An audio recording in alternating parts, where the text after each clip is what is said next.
السلام علیکم viewer, welcome to my back channel. آج ہم ڈسکس کریں گے کریماپین سرپ کے بارے میں کہ کریماپین سرپ ہم کون سی بیماری میں استعمال کر سکتے ہیں، اس کا کنٹرا انڈیکیشن کیا ہے اور اس کے سائیڈ افیکٹ کیا ہے، اور کون سی حالت میں ہم کریماپین سرپ کا استعمال نہیں کر سکتے۔ تو یہ سارا کچھ جانیں اسی ویڈیو میں۔ اگر آپ نے ابھی تک میرا یوٹیوب چینل سبسکرائب نہیں کیا تو سبسکرائب کریں اور بیل آئیکن دبائیں۔ بات کریں گے کریماپین سرپ کے فارمولے کے بارے میں۔ تو کریماپین کے اندر دو قسم کے فارمولا پایا جاتا ہے، ایک تو ہے اوسموٹک لیگزیٹو اور دوسرا ہے اسٹیمولیٹ لیگزیٹو۔ یہ دونوں فارمولے جو ہے قبض کو دور کرتا ہے۔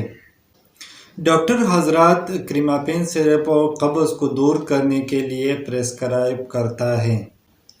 اب بات کریں گے کہ کریماپین سرپ ہم کون کون سی بیماریوں میں استعمال کر سکتے ہیں۔ کریماپین سرپ قبض کو ختم کرنے کے لیے استعمال کیا جاتا ہے، اور قبض ایک ایسی بیماری ہے جس کی وجہ سے بواسیر اور وزن بڑھ جاتا ہے۔ کریماپین سرپ سٹول کو سوٹ کرتا ہے اور سٹول ایزیلی پاس ہوتا ہے، اور اس کے علاوہ اگر آپ کے معدے کے اندر تیزابیت ہو یا جلن ہو تو بھی آپ کریماپین سرپ کا استعمال کر سکتے ہیں۔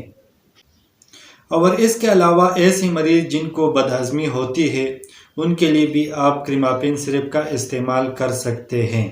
اور اس کے علاوہ وہ مریض جو کولونوسکوپی کے لیے جا رہے ہیں، یہ ایک سرجری ہے اور اپنی آنتوں کو خالی کرنا ہوتا ہے، تو اس وجہ سے ایسے مریضوں کو کریماپین سرپ کا استعمال کیا جاتا ہے۔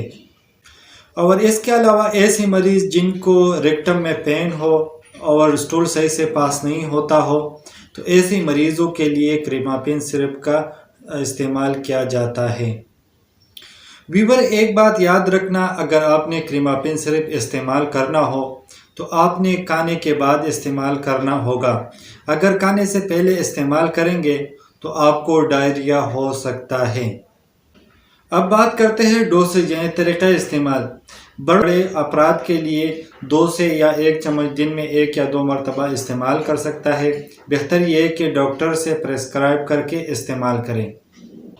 اب بات کرتے ہیں کریماپین سرپ کی سائیڈ افیکٹ کے بارے میں۔ تو کریماپین سے اسٹمک اپسیٹ ہو سکتا ہے، وومیٹنگ ہو سکتا ہے، اور اس کے علاوہ آپ کو ڈائریا ہو سکتا ہے۔